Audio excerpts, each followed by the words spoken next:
सभी जसानिया गांव वासियों को कोटि कोटि प्रणाम। कई दिनों से गांव में ई टेंडरिंग के ऊपर चर्चा चल रही है। लोग पूछ रहे हैं कि इससे हमें क्या नुकसान है, तो आज हम थोड़ी ई टेंडरिंग के ऊपर चर्चा कर लेते हैं। ई टेंडरिंग का मतलब होता है इलेक्ट्रॉनिक्स टेंडरिंग, यानी कि ऑनलाइन टेंडरिंग। पहले क्या नियम था कि 20 लाख रुपए तक के विकास के कार्य सरपंच की सहायता से हम खुद गांव वाले करते थे कि हमें कौन सा विकास करना है, कौन सा कार्य करवाना है, कहां करवाना है। अब गवर्नमेंट ने यानी हरियाणा सरकार ने एक नया नियम बनाया है। उस नियम के तहत विद जीएसटी 2 लाख रुपए तक के विकास के कार्य ही हम गांव वाले करवा सकते हैं। यदि उसमें जीएसटी को निकाल दिया जाए तो 1,70,72,000 रुपए जिस कार्य का एस्टीमेट बनेगा वो कार्य पंचायत करेगी। इससे ऊपर के कार्य कोई कंस्ट्रक्शन एजेंसी या कोई कॉन्ट्रैक्टर करेगा। अब इससे हमें क्या नुकसान है? देखो, हमारे गांव में छिपी हुई बेरोजगारी पाई जाती है। छिपी हुई बेरोजगारी क्या है कि गांव के अंदर बहुत से लोग भूमिहीन हैं जो दूसरे की भूमि के ऊपर काम करते हैं। बहुत से छोटे किसान हैं जिनके पास 5-4 एकड़ जमीन है। अब उनको साल के कुछ महीनों में ही खेतों में काम मिलता है, बाकी समय में वो बेरोजगार रहते हैं। जब गांव में विकास का कार्य गांव के सरपंच के द्वारा करवाया जाता है तो उसमें मैक्सिमम लेबर की जरूरत पड़ती है, यानी 90% सरपंच है वो कार्य मजदूरों से करवाता है, क्योंकि ठेकेदार की तरह उसके पास मशीनरी नहीं होती, जिससे गांव के उन लोगों को जो खाली समय में बेरोजगार रहते हैं अतिरिक्त रोजगार मिल जाता है और उनका गुजारा अच्छे से चलता रहता है। अब जब यही कार्य एक ठेकेदार करवाएगा तो ठेकेदार 90% कार्य मशीनों से करवाता है, क्योंकि वो एक बिजनेसमैन है, उसके पास सभी प्रकार की मशीनरियां होती हैं, उसको लेबर की जरूरत ही नहीं पड़ती, ना के बराबर होती है। तो क्या होगा, एक ठेकेदार है उसके द्वारा करवाए गए कार्य में गांव के जो ये बेरोजगार लोग हैं वो और बेरोजगार होते जाएंगे। जबकि हमारा हरियाणा प्रदेश पहले से ही पूरे इंडिया में बेरोजगारी के मामले में 1 नंबर पर है। आपको पता होना चाहिए कि आज हरियाणा में 37.4% बेरोजगारी की दर है। अब ठेकेदार जो कार्य मशीनों से करवाएगा उसमें गांव वालों को कोई रोजगार नहीं मिलेगा। आपके अपने गांव का ही हम एग्जांपल ले लेते हैं। पिछले 5-6 महीनों से वाटर वर्क्स के अंदर 70 से 80 लाख रुपए का टेंडर का कार्य चल रहा है।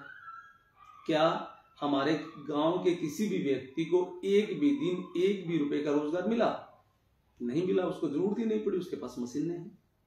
जबकि 1 महीने पहले पंचायत ने सरकारी स्कूल के 5 कमरों की छत के ऊपर टाइल ईंटों को जड़वाने का कार्य करवाया है, जो मात्र 1.5 लाख रुपए के आसपास का कार्य था।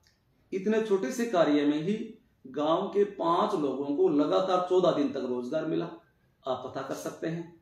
अब उन 14 लोगों ने महंगाई के इन दिनों में अपने घर के लिए गेहूं खरीद दी है, पशुओं के लिए चारा खरीदा है, यानी उनको अतिरिक्त रोजगार मिल गया, उनके अतिरिक्त आमदनी हुई, उनका परिवार पलने लगा।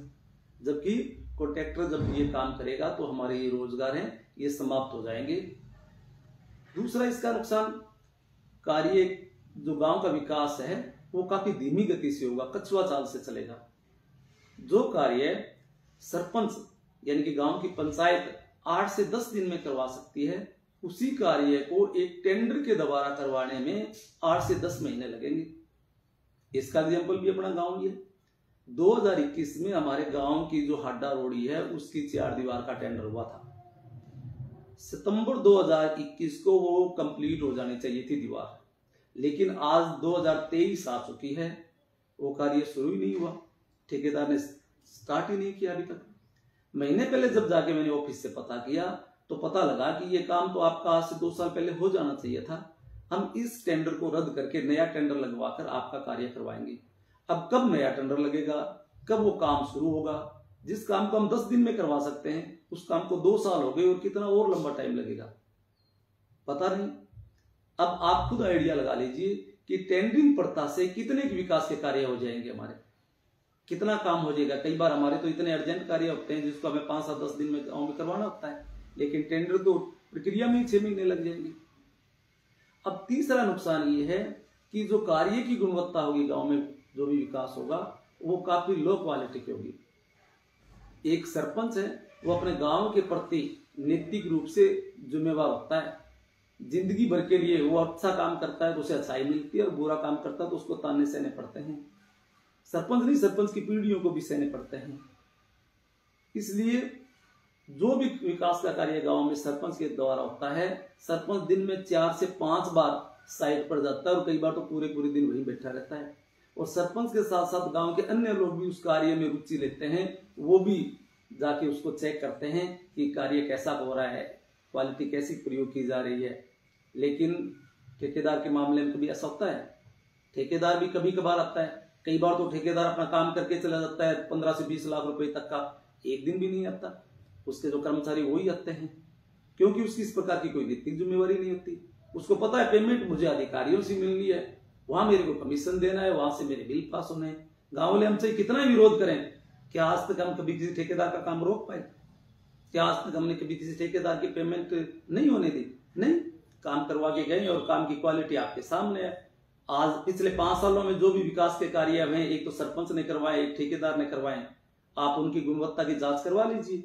मैं तो सरकार से भी कहूंगा कि आप कम से कम एक सर्वे तो करें कि ठेकेदारों ने जो कार्य करवाए हैं वो और एक सरपंच के द्वारा जो कार्य करवाए गए हैं वो, उन दोनों की क्वालिटी में कितना अंतर है, किसका कार्य अच्छी क्वालिटी का है, किसका घटिया क्वालिटी का है।